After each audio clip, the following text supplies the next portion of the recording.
Ке ги снајде листата судбина и пациентите со трансплантиран бубрек како пациентите со ХОП и астма. Лекот Мифортик повеќе не е бесплатен. Од овој месец пациентите ги дочека непријатно изненадување на аптекарските шалтери. Наместо терапија без доплата, сега ќе треба да платат по 3450 денари месечно. Промената настанува на 16 предходниот месец, кога Фондот за здравство ги менува референтните цени за одредени лекови. Тука не е само овој лек, него и други лекови за други болести.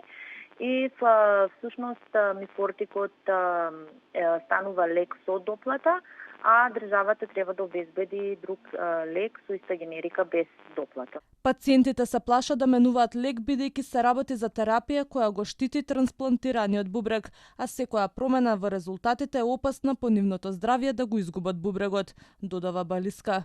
По оваа цена за некои од пациентите се доведува и прашањето дали ќе можат воопшто да си го дозволат лекот.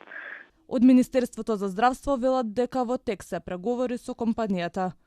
За кратко време се очекува одговор од компанијата за намалување на цената на овој лек, по која ќе може да дадеме дополнителни информации за пациентите, корисници на лекот.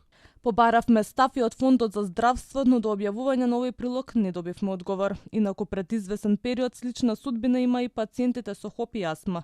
Првично лекот Фостар им поскапе, а надлежните му најдоа замена, лекот Блоцета, но не беше достапен во аптеките. По бурните реакции во јавноста надлежните решија Фостар од 1 август да се продава само со партиципација од 280 денари.